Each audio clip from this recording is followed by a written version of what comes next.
So good morning, everybody. My name is Lisa Pastilli, and I am the president of the Media, Audience, and Content Marketing Association.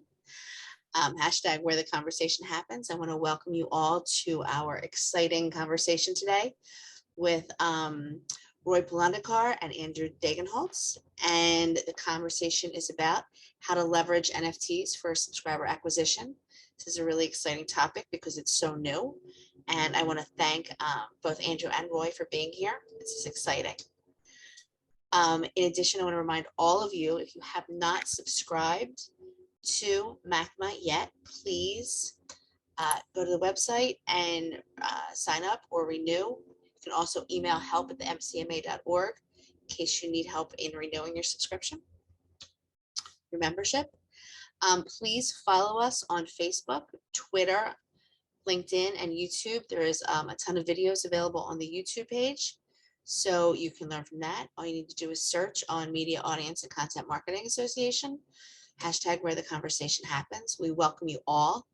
On LinkedIn, if you could please find the company page that is the-Media, Audience, and Content Marketing Association.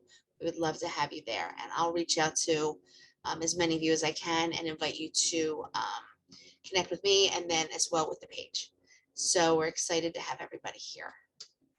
I want to thank our sponsors today. These are our annual sponsors: Diamond Level, CDS Global, Palm Coast Data, Strategic Fulfillment Group.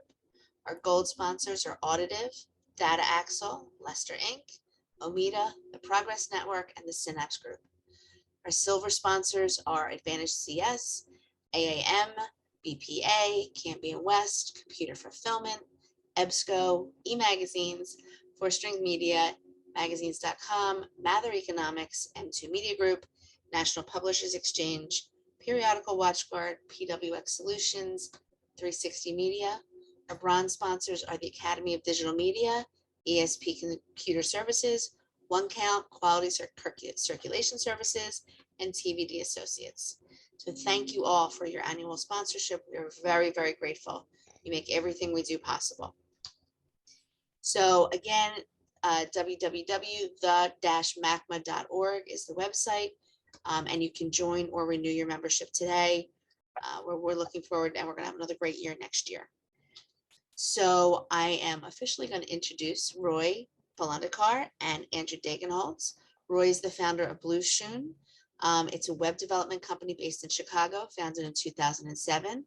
First client was Playboy, and it's grown to work with such brands as Tonal, Fashion Nova, Business Insider, a Hallmark Channel, and Honey Baked Ham. Andrew is the founder of eMagazines, a design-forward technology platform that enables digital distribution and discoverability of premium print content. As a founder of ValueMags.com, Andrew has over 25 years of experience as an innovator in the magazine circulation space. So gentlemen, welcome.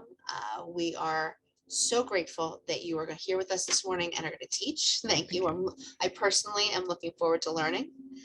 And I'm going to turn it over to you. Thank you so much. And any questions, everybody please use the chat. And I'm sure there'll be maybe a few minutes for questions at the end. And we will keep an eye on the chat in case, other things come up. So gentlemen, I am done. Thank you. And thank you everybody for being here. It's all yours. Thanks, Lisa. Thanks for the introduction, and thanks everyone for joining us this afternoon. We're really happy that you're here over your lunch break, whatever time zone you're in. And thanks especially to the team at MACMA, to Lisa and Todd and everyone else that helped put this together. When we first got this on the calendar and came up with this idea to have this presentation and discussion and webinar, NFTs were raging. And Roy is going to share one of those case studies, one of the examples of what happened with a really successful NFT project.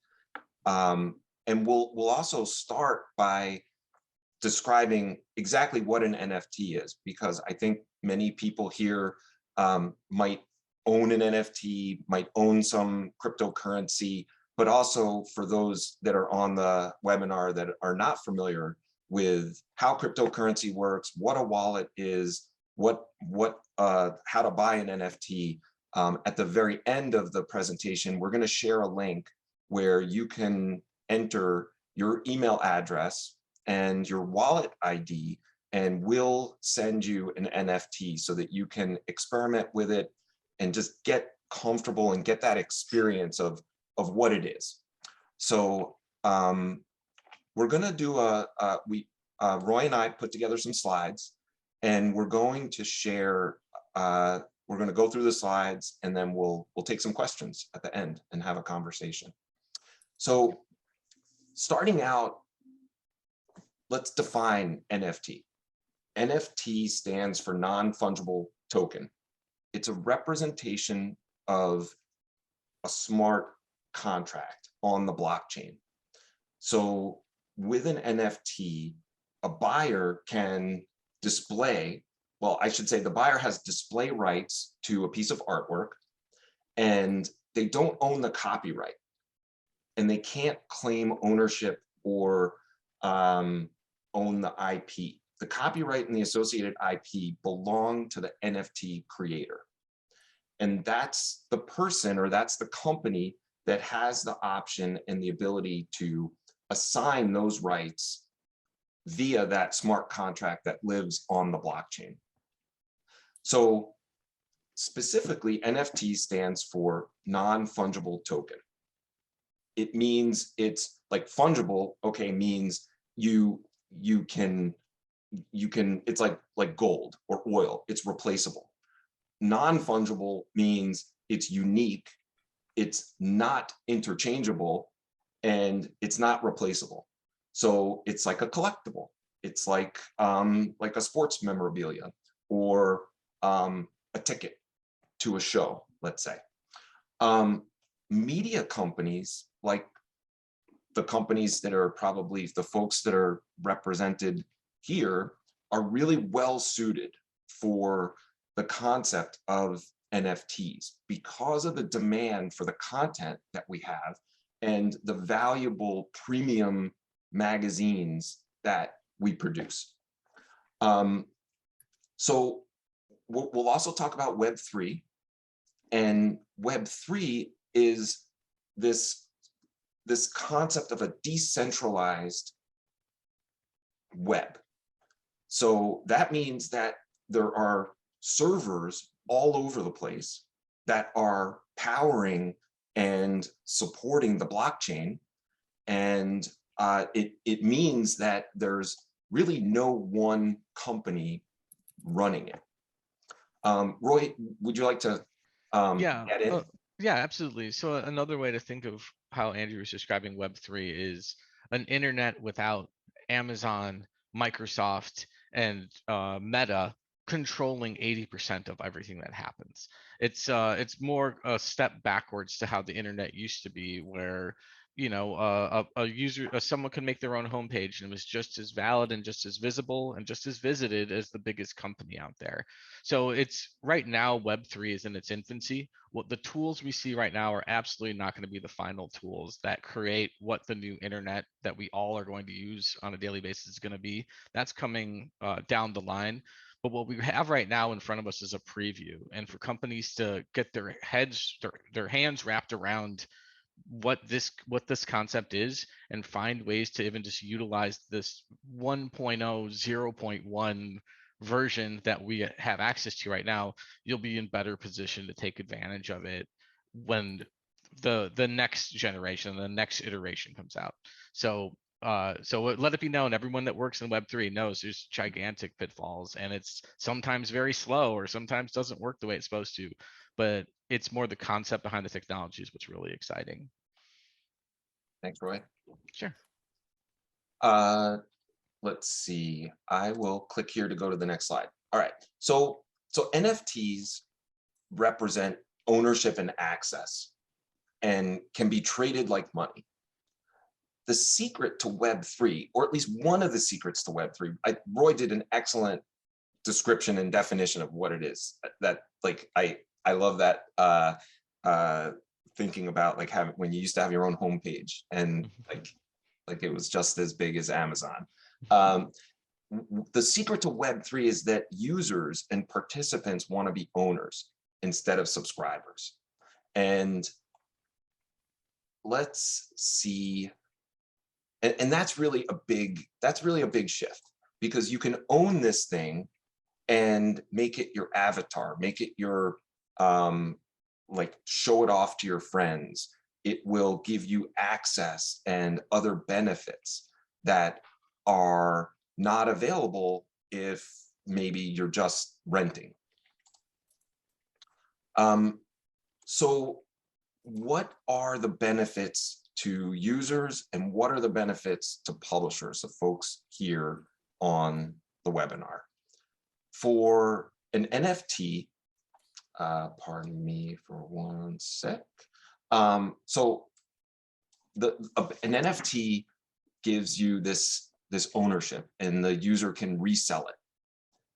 It oftentimes includes unlockable content or access to, let's say, a paywall, and Royal share some real great specifics about that.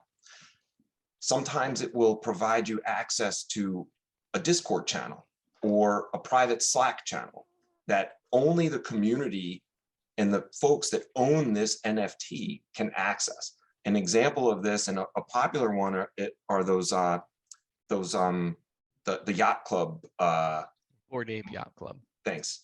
Where they have this really robust Discord channel where they are. It's like these like super insiders deciding like what to buy next, what stock to buy next, what cryptocurrency to buy next, what NFT to buy next, and they're able to move markets because they have this sort of insider community. And then, of course, do you want to jump in on that, Roy? Yeah, absolutely. And so for just speaking to the private access that holders of specific NFTs have, sometimes in cases like Bored Ape Yacht Club, Jimmy Fallon and Paris Hilton displayed their Bored Ape Yacht Club NFTs they purchased on the Tonight Show. So theoretically, they're in a group chat with you. It's basically a membership to an exclusive club. Every NFT project has different benefits. Right now, the most popular one is the Bored Ape Yacht Club, and one of the benefits that they give their end users, which is really interesting, is they give republish rights to the ape, the picture that you bought, the NFT you bought.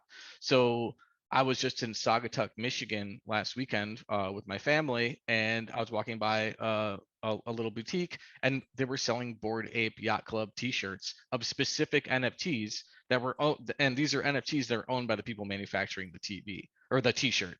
Then you have the interesting story of Seth Green from Robot Chicken creating an entire show based on his NFT, and he's allowed to do that because he owns the NFT. He's allowed to republish the imagery. And of course, he got his stolen. I heard he just got it back, so the show is going to continue.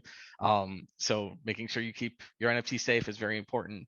But the user benefits, what we found, at least in my projects that I've worked on, are really what make or break an NFT. Like there's two types of users purchasing NFTs. There's investors that are just like, hey, I'm going to buy this and I'm going to sell this in 6 months and try to make some money. But then there's collectors, and the collectors seem to be the ones that are more enthusiastic. And giving these collectors benefits helps spread the word that this project isn't just a money-making scheme. There's actually some utility and benefit to holding this NFT. Thanks, Roy. Sure. And then with the publisher benefits, the benefit to the brand, the issuer of the NFT, it's a way for you to drive additional revenue, to monetize your intellectual property and your content, to acquire new customers, build a community. And another thing that I think is a really important benefit as magazine publishers, and 10, 15 years ago, we talked about integrated marketing and events and how to sell sponsorship to your email list, to the print ad, to the digital edition.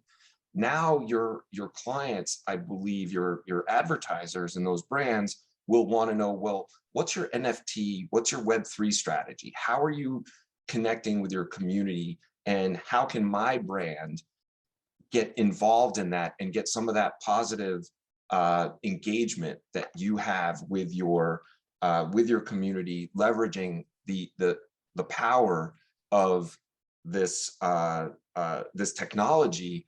And then also, how can your brand, your magazine, consult those advertisers and act as a thought leader for those clients that are looking to you to reach this very specific niche audience? Roy, want to add any on to that? Yeah, and I'm sure we're gonna get to it in the next slides, but the benefits of brands minting, that's what the terminology is. When you create an NFT, you mint an NFT. There's two sides to it. One side is the value of people purchasing the NFT for whatever price it's at. That's just direct revenue. That's very easy to do. But on the other side of it, it creates excitement and momentum about your brand. The more people are trading your NFT, the more your brand imagery is being passed around the internet, being talked about. The more enthusiastic people become and get into your communities that you create, the more other people want to join those. So it can be looked at as a source of direct revenue just on NFT sales, but also as a way of completely engaging your audience. And most people are trying to go after a younger audience, and this is something that younger people have really adopted, and no matter what people think of it, is going to be part of their lives for the foreseeable future. Thanks, Roy. So some examples, and then I'm going to hand it over to Roy to do a case study and share his case study on the Rabbitars. So there are different marketplaces where users can buy NFTs and trade NFTs. One of those is Autograph, and Slam magazine launched what they called the Logo Pass.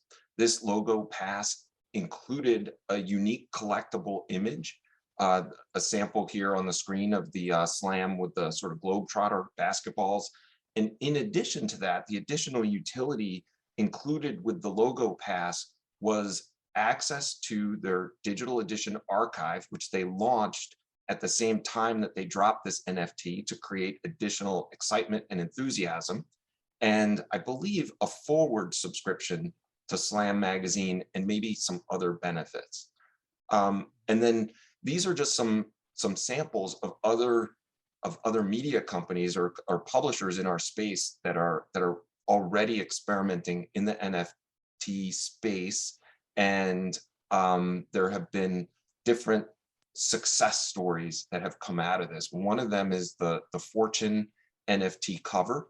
They minted, I think, 4 versions of the cover, and then brought in the community of artists and sort of NFT power holders to help promote it. And it really took off. I think, according to what I read, it brought down OpenSea, which is one of the biggest marketplaces where you can trade and buy NFTs when they launched it. So people were getting a 404 error when they were trying to get access and buy this Fortune NFT cover.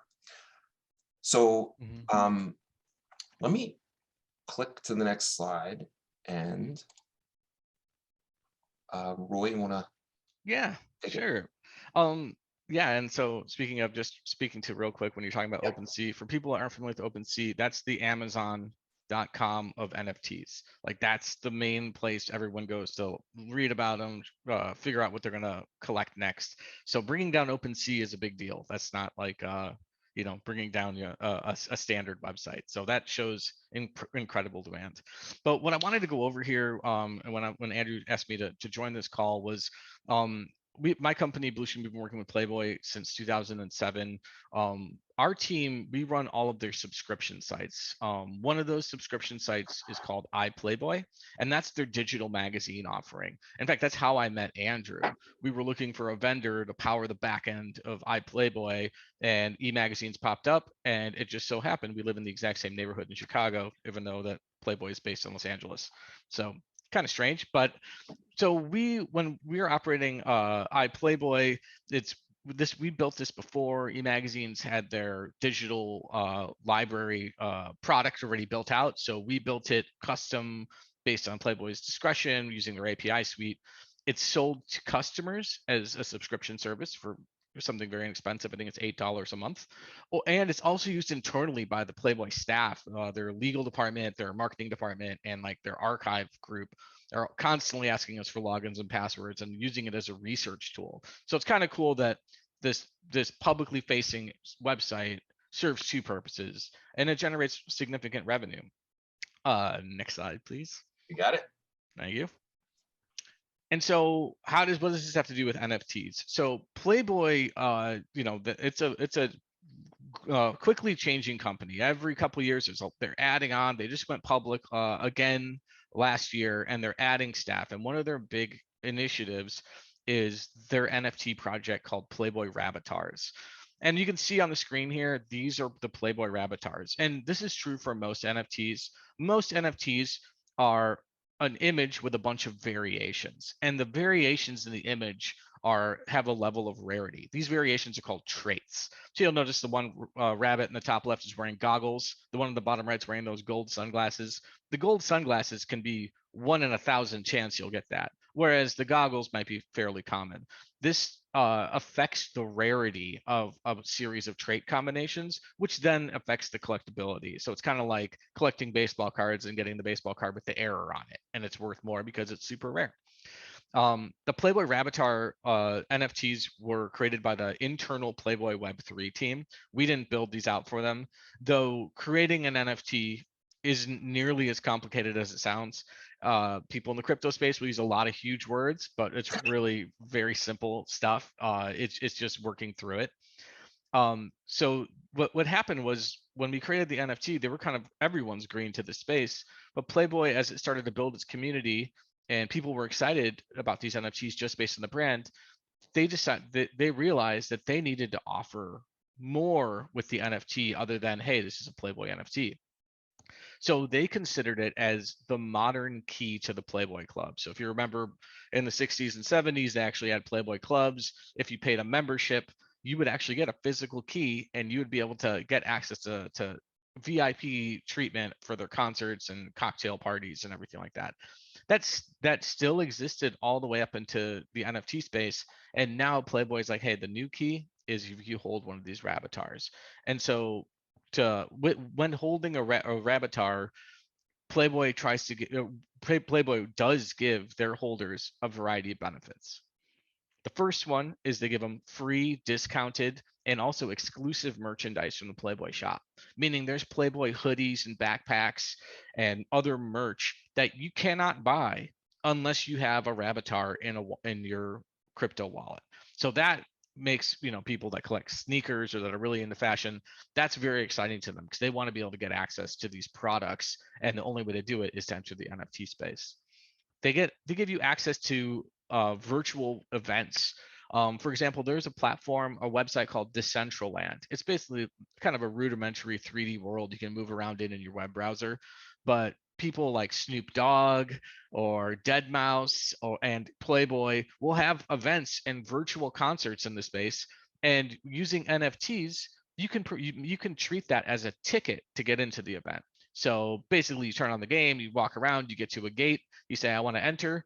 It checks your wallet and sees if you have a Rabbitar. If it does, come on in and play with virtual Snoop Dogg.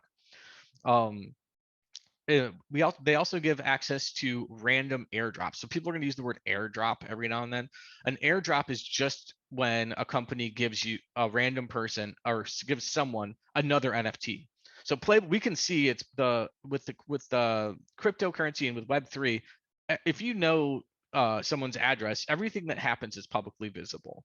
In fact, when you think of the blockchain, just think of it as a giant public database that anyone can look at and everyone can write to, but nobody can delete anything. So with that information, Playboy knows a lot of the people that are holding their avatars. So every now and then, every few weeks, they're like, hey, we're doing a random airdrop. Check your wallet to see if you received something. This gets their audience very excited. And then where they brought my team in, since we built and manage all of their subscription websites, was they wanted to give free lifetime access to the Playboy magazine archive and another website, which is definitely not safe for work because it's Playboy, but their photography database, to anyone holding a Rabbitaur. So my team was tasked with, hey, you got to make that happen, figure it out. All right, next slide. Roy, Yeah. Roy, quick question. Sure. How does Playboy communicate these benefits to the holders? Yes. So Playboy, we have a couple different ways to do it. Like the overarching project view is visible on playboy.com. There's a whole Rabbitaur section on there. But the real way that they stay in touch with users and let them know what's happening, let them know about these airdrops, is they have a private Discord channel. A couple of the conversations are public, where anyone can join the Playboy Rabbitaur Discord channel. But then once Discord's a very interesting chat platform where you can integrate it with NFTs, and it can detect if someone has an NFT of a certain type. So there are several private channels only for people holding Rabbitaur NFTs. And so they have a couple of community managers that are always in there talking every day.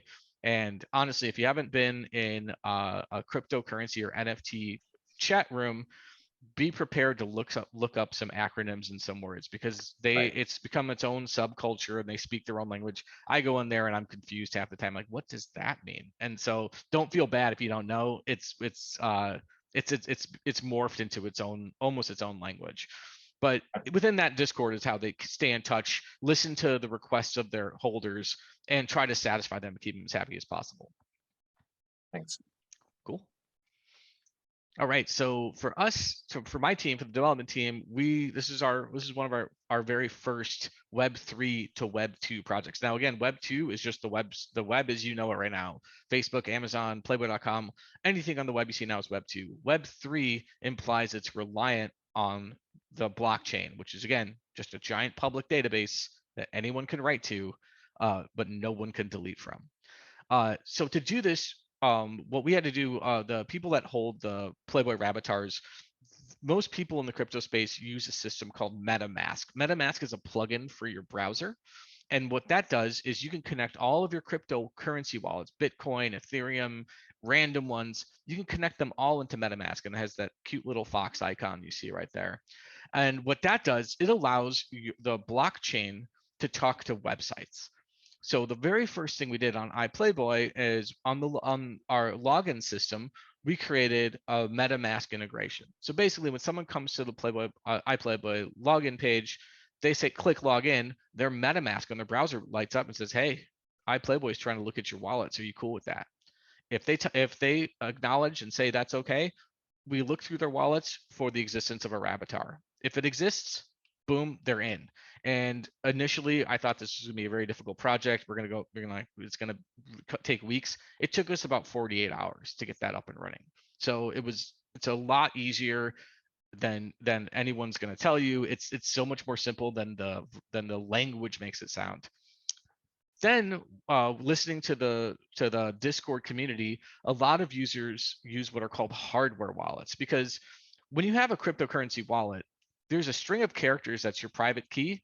And if anyone on the planet gets that, that's now their cryptocurrency. They can do anything they want to all of your money and NFTs. So a lot of people use something like this. This is called a ledger. It's a hardware wallet. Basically, my wallets are stored on here. And unless this is plugged into my computer physically and I type in a password, no one can access my cryptocurrency or my NFTs. So we did an integration with Ledger, in partnership with Ledger, so if someone has their Rabbitaur on a Ledger wallet, also using MetaMask, now they have access to the websites as well. This really made the NFT community, the Rabbitaur holders, very happy, because you know, access to iPlayboy is like 65 years of Playboy magazines, every page in a searchable format. If you haven't seen eMagazines product, you should really check it out. It's very, very helpful. And so this brought a lot of value and kind of kept the any sort of uprising of people being impatient about more airdrops, more merchandise. It kept it at a lull, and the holders are generally very happy. All right, next slide. Roy, can you Yo. explain again the wallet? You have like a public wallet address and then a Yes. secret key. Can Yep. you expand Sure. on that, just Yeah. to make sure everybody's got that? Absolutely. So on every blockchain or database, the big ones being Bitcoin or Ethereum or Solana, anyone can create a wallet, and you can create as many wallets as you want. When all a wallet is a string of unique characters that says, "This is mine." For every wallet address, which is a gigantic list of characters that you would never be able to remember and type in, there'll be a private key. So it's good to think of the wallet address as though it's like a safe. The private key is the combination to that safe. So everyone can look at your safe, and as long as they don't know the combination, it's cool. It's everything. The public address, the wallet address, is completely traceable. You can type in a wallet address from the beginnings of Bitcoin and watch everything that it's ever happened to that wallet. And that's true for every single thing on every single blockchain. It is absolutely public. You just don't know who holds these wallets, who owns them, who's behind them, but you can trace the activity all the way through. So for every wallet, you have a public address, which is what you'll use to buy things and what you'll give to websites. And what if someone wants to send you an NFT, that's what you'll give to them. Then you have a private address. That is absolutely private. And there's I'm probably butchering the phrase, it's in the NFT space, but you know, they say with no key, no ownership.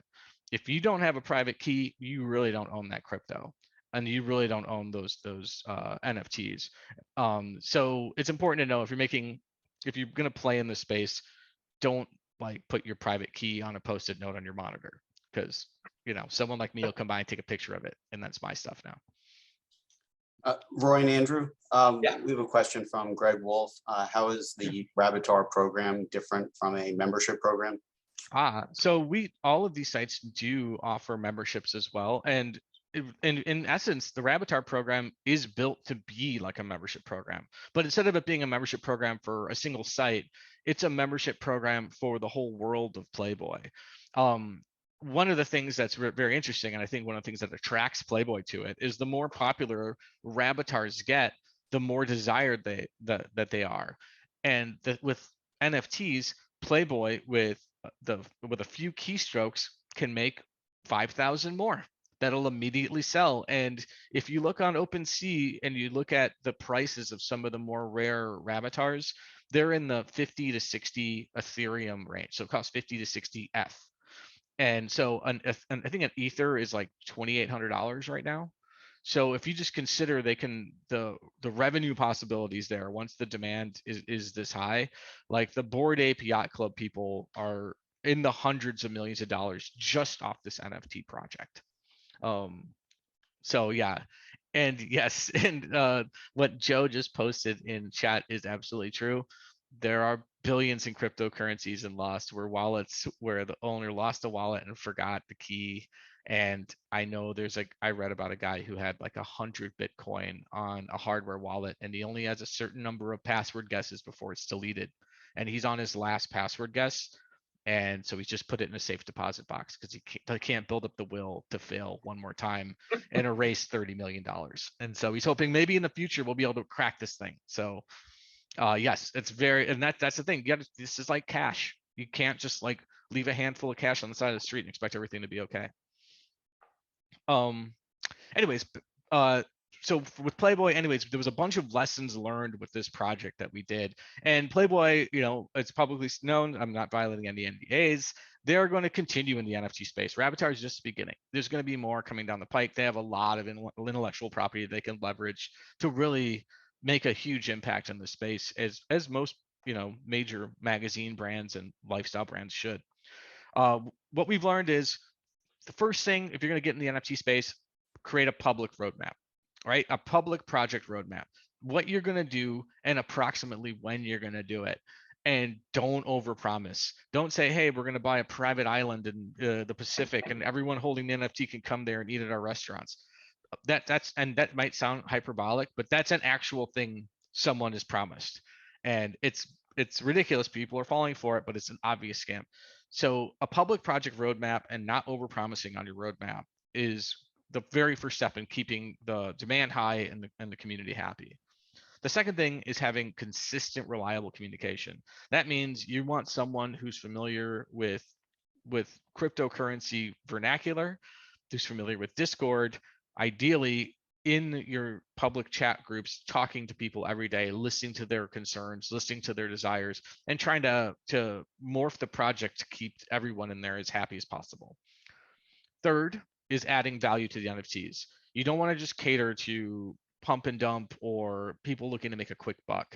If this is for your brand, you want this to be a membership essentially, where these holders get benefits digital and maybe even physical. So but by increasing these benefits or adding new benefits after a certain amount of time, people stick around, they talk about it with their friends, more people want the NFT value goes up, and now your ability to create direct revenue also increases at the same time. And then last is following through. And this is to me the biggest one. And this is what we're going to see a lot of in the next 10 years is a lot of people and a lot of companies jump into this space either intentionally or unintentionally with the idea that they're going to make a bunch of money and then stop working on their project before they complete their roadmap and complete their obligation to their holders. This happens all the time. And you see this on the news, and anytime you hear about, oh, NFT scam or X, Y, and Z NFT came out and now they've abandoned it. This is called a rug pull in the NFT space, meaning, oh, you pulled the rug out from under me. So it's important to consider before you jump in the space, okay, what are we going to do? And how are we going to finish it? And then once it starts, absolutely finish it. Because the last thing you want is thousands of angry crypto people mad at your brand because you abandoned a project, because that will follow you down the line. Yeah, I think that's about it for the case study on Playboy. If you guys have any questions, let me know. Anything that doesn't violate an NDA, I'd be happy to answer. Yeah, we can pause here and see if there are any questions, and we have a couple more slides. And Roy, I think to your point about the rug pull, the idea here is creating a positive brand experience and engaging with your consumers and providing this additional value. And so we should all keep in mind there's a lot of commitment to this. It's not just a cash grab. And I'm skipping ahead a couple slides. You can't just create a couple pictures on OpenSea and then hope for the best. It's a strategy. It's a strategy and a commitment. And even think about it. You've got to staff a Discord channel. Any questions that come up, or we can go to the next slide? I'll keep going and go ahead and interrupt if a question comes up. So a couple examples, and we wanted to sort of keep providing practical ideas. That it's something that if you want to start out small, you could do. And one idea is to connect your paywall access and allow access through an access token like an NFT.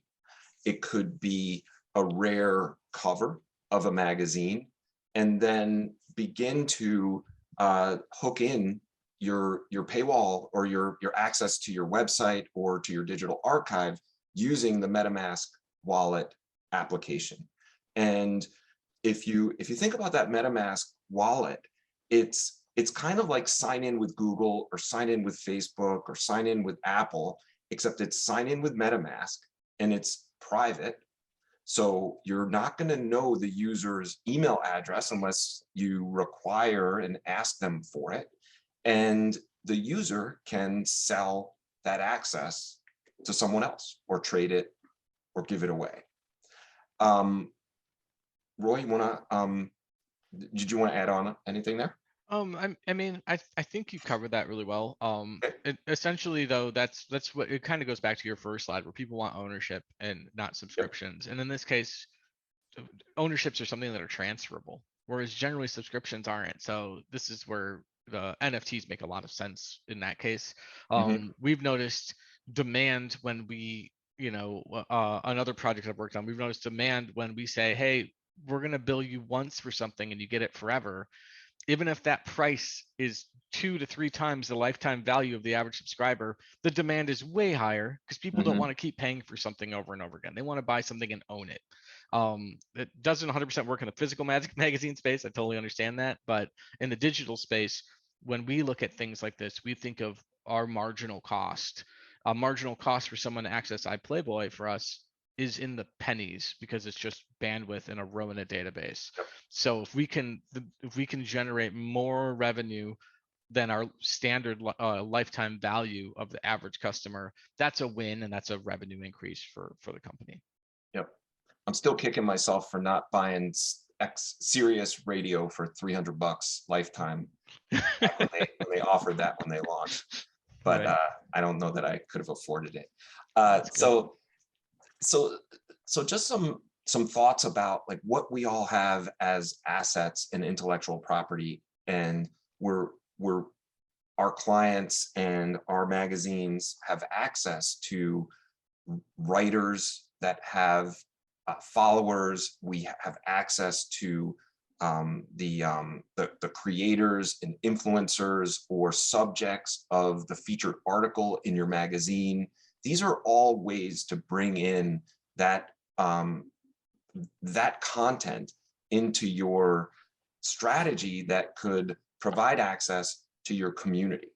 So imagine having this community of Rabbit holders, and then maybe there's an event with a super popular star that it takes questions and answers. So let's see about, so then like, what do we do and how do we get started? Without sort of repeating, there's Roy mentioned about the lingo. I think I found someplace where there's like 300 or 400 abbreviations, things that you kind of want to know. Sure, and just some advice, I would not recommend using these terms in real life, in the physical space. That's a great way to ruin a dinner party or to really alienate people. This is, if you're going to use these, only on Discord in crypto channels, please. Yep. There's a lot of discussion about sustainability and what crypto and all these servers are doing to our environment. And I think that brands need to be ready to answer that question.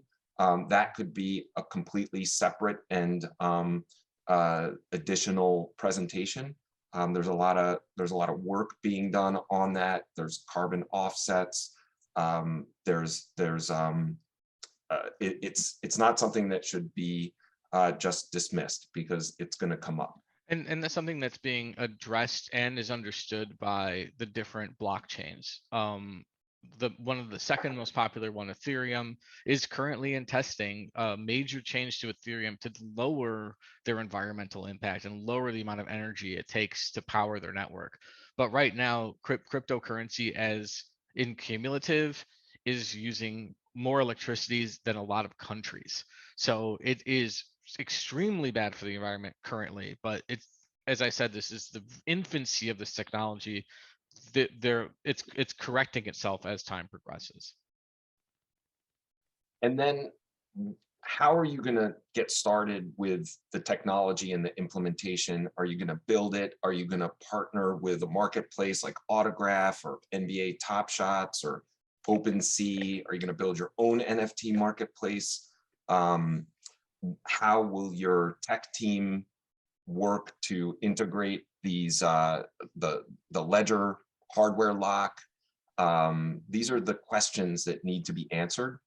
Any other thoughts, Roy, on like what else to get started? If you're getting into the NFT space, then it's really it's the artwork and the technology, in my mind. And actually minting an NFT is extremely surprisingly easy. In fact, I've been making a cryptocurrency token. I've made one in 20 minutes, I made Roy coin just for fun, just to see if I could do it. And it's incredibly easy. And I mean, they're worthless. There's a billion of them and they don't do anything, but I can make one. And there are billions of different coins and billions of different NFTs Mhm. just being created just by, 15-year-old hackers trying to figure it out. But if you want it to be a real NFT that people want, focusing on the artwork that you're selling is very critical. Finding a good team to partner with if you don't have internal resources to make something cool, because ultimately, if it doesn't look cool, that's going to immediately turn people off initially. And then the technology side of it is just minting the NFT, making sure you have community applications in place like Discord and the people in place to help support it, and then just making sure you have your roadmap. So Nice. So a couple examples we shared, we mentioned Slam, and this is the landing page that we set up with the Slam autograph program. The Slam NFT logo pass holders got an email from Autograph with a unique voucher code that they then used to unlock their library, their digital edition library. Also wanted to show the sort of look and feel and the way that this library is completely owned and has the experience on your domain, so that it's your brand, it's your intellectual property, it's your content. This here, we're going to send out on the next slide. I'm going to show a QR code so everyone can experiment. We did mint an NFT, and we had an artist, our designer, Christina Quick, created this. And if you'll make it to this page, and when you click this connect button, you're going to have the MetaMask wallet installed, and you'll want to be on Ethereum because we minted it to Ethereum. So these are the images that Christina created, and we're not going to staff a Discord channel. There's not going to be a whole lot of utility for this NFT. My kids are not going to they're not going to be able to brag about how this broke the internet. But what we wanted to do is get everyone comfortable, check out OpenSea, install the MetaMask wallet, create a wallet ID, create a wallet address, save your secret key. Like Roy said, don't put it on a sticky note on your monitor.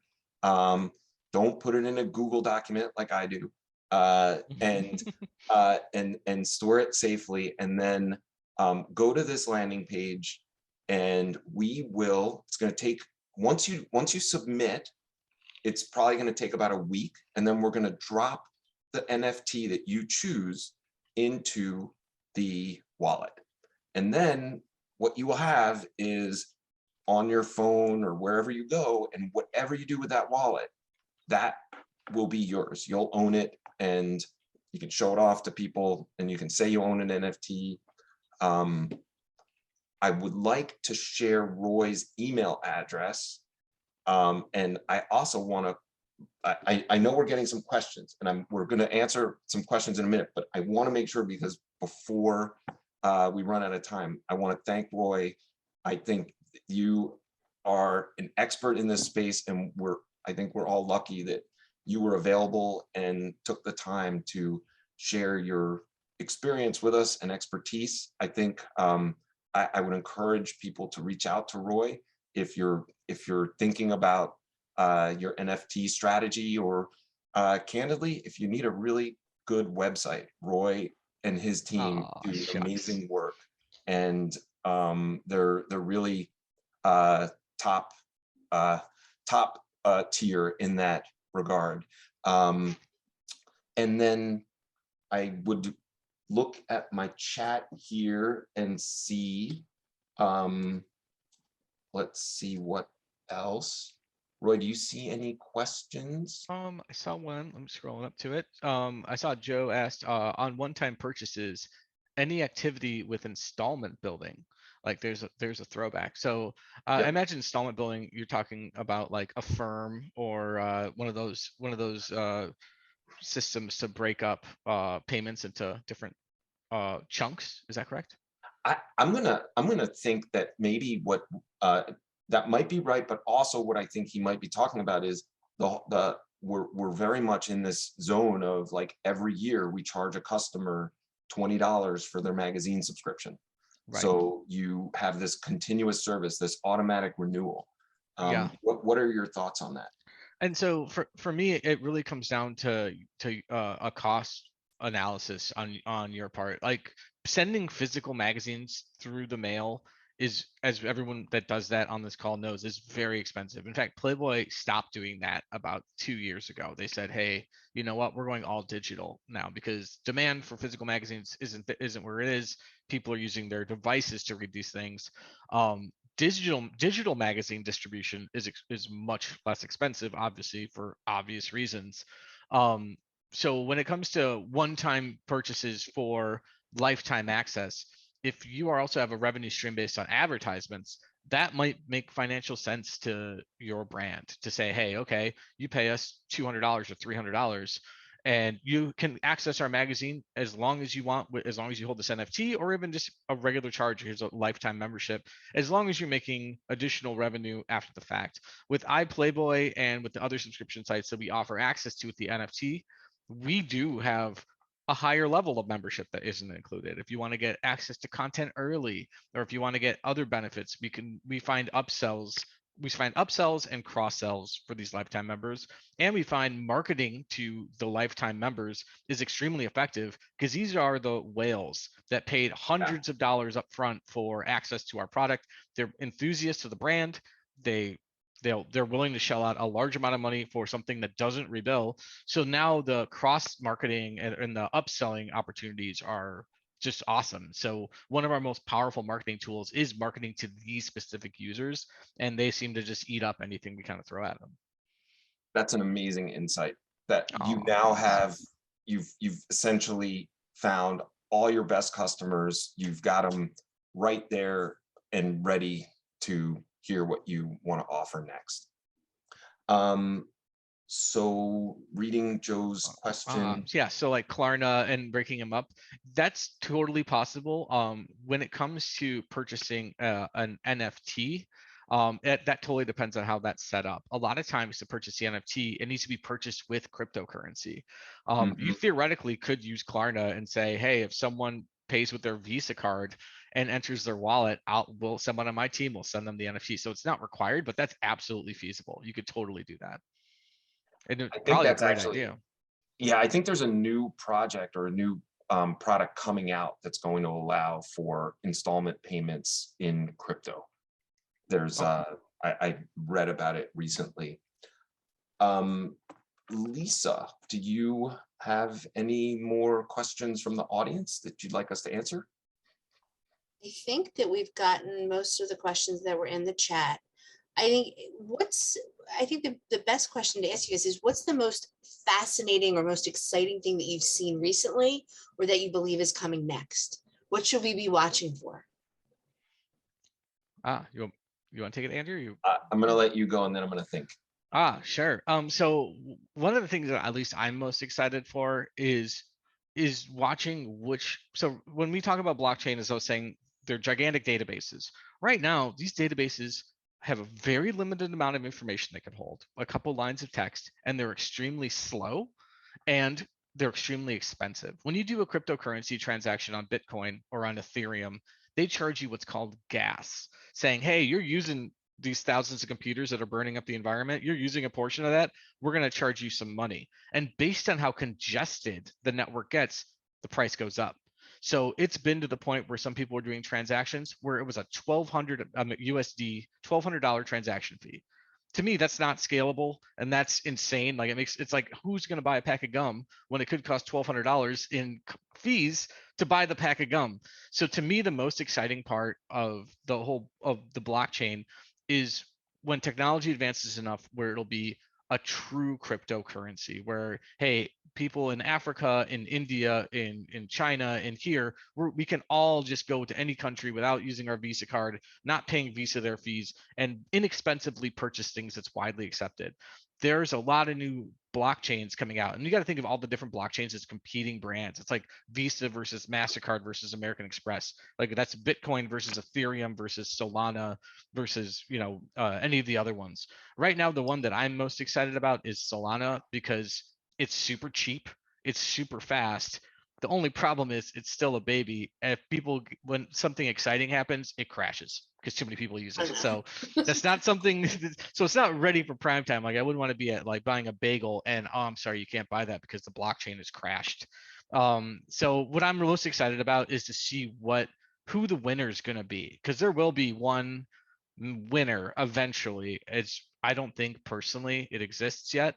So if anyone here is thinking about putting their 401k in crypto, as you're not financial advisor, I would say don't do that, because none of these are going to be around and running it in 10, 15 years. I don't think. I could be absolutely wrong.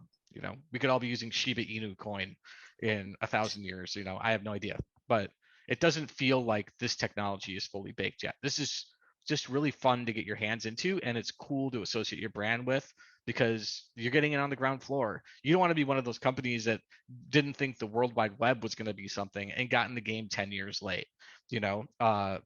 So yeah, it's here to stay. It's just this version of it isn't the final version. We're still growing. Yeah, and absolutely. defining. Absolutely. And Tripping over transformative. ourselves all the time. Yeah. A lot of transformation to go. It's really fascinating.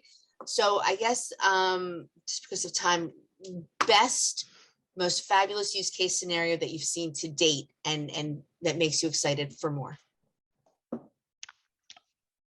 For me, I saw there's a bunch of concert venues and this is such a simple, basic implementation, but I'm like, this is exactly what it is. And I feel like just this use case would really help people understand NFTs. It's a bunch of concert venues that are issuing tickets as NFTs. And you show the ticket person your phone, you authenticate with your thumb, which has basically your private key saved. And now your tickets, now you have access to the show. If you want to trade your ticket to someone else, you don't need Ballpark app or Ticketmaster. You just send the NFT to another address. Now that person can get to the show. It's a one-time use, unique use case for NFTs, and it's so simple. And it was absolutely cheaper for the venue once set up to issue tickets like this instead of going through a third party. So, as no offense if anyone here is a big fan of Ticketmaster, but watching Ticketmaster panic at this makes me extremely happy. And like this is one, that I'll attend Ticketmaster's funeral with a bunch of balloons. So. It's fabulous. Okay, so anybody else? Let's see. There's not sure how widely costs vary depending on company and its goals, but can you estimate initial investment to enter this space? That's a great question. That's a tough one. Yeah, it really depends on how much you pay your artists and how high profile the artists are, and then.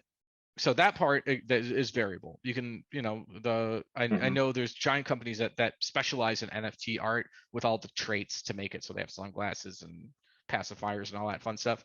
The tech side of it, building the actual NFT and, minting it and sending it around, that if you go with an experienced company that knows how to do that, I would say it's like maybe a 1 month project max to just get it minted and in a pool where it's ready to send. Now, if you're gonna start doing really cool stuff and like complicated stuff with the token, saying, oh, every 1 week this token will go do this random thing, that could add to it. But on a basic level, about a month is what I would estimate if the dev team has availability. But where the costs get extremely variable is your community management and marketing. You want to hype your NFT, you want people to know about it. So now we're talking about ad budgets, and since this is the magazine space, I'm sure you get some at cost ads in your magazines. But if you want to promote it outside of that, which is what you kind of want to do, and if you start partnering with influencers to really get the hype going, that's where it's an unknown. It's basically how much do you want to spend, how much of a gamble do you want to take. You can always start small and just say, hey, we're gonna make these NFTs and mint them and have them existing, and then scale slowly. It's not like everyone is trying to be the next Bored Ape Yacht Club, Roy, what do you say about like a publisher that wants to just make the NFT the cover image of a magazine? So let's say like in 1971, there was like an iconic Deion Sanders cover of Sports Illustrated. Is that an NFT, or could that be an NFT, or do you need to modify it a little bit? No, have an that artist that absolutely could be an NFT as long as Sports Illustrated has the distribution rights for the photo, which I imagine they would. That is absolutely the kind of NFT where there's a clear finite amount. There's only so many Sports Illustrated covers, and Mhm. that's when people will really kind of go wild with it, because everyone wants their birth year and their birth month, or they want their favorite, they want their Ken Griffey Jr. like cover. So that's honestly like the parallel to that would just be baseball cards, but on a much smaller scale. I mean, and they could mint 100 of each cover, so there's 100 available for each person that wants it. But something like that, that's already a collector's item, and you just make a digital version of it, officially authorized by the company that made it.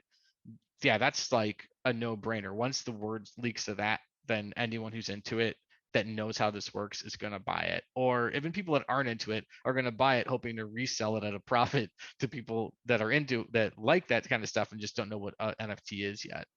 But assuming that the rest of the strategy is there and all the other steps are taken, the roadmap, the community management, and the integration with the websites and things like that. Yeah, and that's the thing. If something like that, and there's other companies that we work with that I can't say anything about, but are talking something similar. A project like that might not even need additional benefits. Like it can, that would make it even better. But when it's a true collector's item, it's not like when you bought Topps baseball cards, that they gave you access to the Topps Club. That was something where the value is based on how it's just a collector's item on its own. The Playboy Rabbitars, no one was collecting Rabbitars before the project happened. So so we collect them and they're unique, but they're not really associated with anything. But when you look at things like the artist, and now I'm blanking on his name, that sold the gigantic NFT for like $30 million. That's just a very unique piece of awesome art. And that's all you're getting. He's not giving you anything else. So I would put magazine covers, like at least like Sports Illustrated or like Playboy and stuff like that. I'd put that in a separate bucket of like, okay, this is something, or National Geographic, even like people collect those. Anything people are already collecting, you make a digital version of it, made by the same company, authorized by the same company. Hey, that has collectability, So to me, I see a I could be question. absolutely wrong, and people will be like, nah, I don't want that, but I don't think so. I see a question that says, how is price determined? Is it an auction type of process? So initial price is determined by the people minting the NFT. After that, it's out of anyone's hands. And this is where the NFT space, is still in its infancy, and it's kind of weird because it's very easy to artificially inflate the price of an NFT. Yep. In chat, I put an address to make an Ethereum wallet. So let's just say you make 5 of those and you buy a Rabbitar for $100, and then your other wallet buys it from you for $200, and now your other wallet buys it from that wallet for $400. You can sell it to yourself over and over and increase the price. And when people look at the Rabbitar on the blockchain, they're like, oh my gosh, people are buying this every week for more and more money. I'm going to buy it for $5,000. Once that person buys it for $5,000, no one else wants it because it was artificially inflated. There's no regulatory body. There's nobody to go to. So there's a lot of really shady stuff like that happens out there. People bumping prices, just basically washing it and rotating it among their own set of wallets. So it's important that, like, if you're using this as a speculative investment, get ready to get burned. If you're using it for something you really want to collect and you just think it's cool, then I think that's a much better use case. Roy, did you add a creator commission for the Rabbitars? I think I think they partnered. I wasn't part of that part of the project, but I think they partnered with a company that gets a little bit of the initial sale. I don't think that their contract gets part of every sale. So because Playboy, they just wrote them a check and said, hey, we want these rabbits, Gotcha. Can you explain a little bit about that like how you can add one of the interesting things about this is you can add a commission for the creator, I guess, or the artist that follows it along. And that's really one of the cool parts of, like, you can't do this on Bitcoin, but on Ethereum and on the newer blockchains, you can write a little bit of code and you can say, hey, every time this NFT is sold, send 1% of that selling price to this address. and it's immutable, that nobody can change it. It's just part of how that works. It's like a little piece of software. So this is where artists get really excited, saying, hey, I'm going to make these NFTs. Every time it's traded, I get 1% of the value that is traded for, 5% of the value traded for into my crypto wallet. And so that's called a smart contract. And smart contracts are you can do a lot of really cool stuff with them, but this is just like a really boilerplate basic use case saying upon sale, send X% to this wallet. So, Roy, I think you'll have an answer for this question. It just came in here. It says, let's say, how is this policed? Like, let's say somebody owns a Sports Illustrated cover, this Deion Sanders, and what if some random person then copies that or saves it and then says that they own it? How do you? Well, they can copy the image, and they're not buying the image. What they're buying is a particular blockchain officially saying they're the holder. They're the ones who own that image, not for copyright, but it's more of a receipt. Yep. And so do you remember, like, that's why people are like, oh, you paid $10,000 for a JPEG. What a fool. No, that's not what they're missing the point. It's like saying my Hank Aaron rookie card, I paid $10,000 for a piece of cardboard. Technically true, but this is a unique piece of cardboard. So it's better to think of it as in the official world database of information, which is what all these blockchains are trying to be. You are the one who owns this. Now, again, this is why we're in our infancy. There's like hundreds of blockchains. If I could own the Sports Illustrated on Ethereum, and then some pirate could make an NFT of it on a different blockchain, or even on the same one, and try to sell it. But this is where this is happening, and people are getting sued, and they're forced to take their projects down because you can't copyright infringe still. Like, there's still someone behind the project. And so stealing other people's IP and trying to pass it off as your own, in the beginning, it's kind of like the early web where people were pirating everything all the time, and nobody even paid attention to it. Now, if you even put 5 seconds of Beyonce song on YouTube, your video's taken down.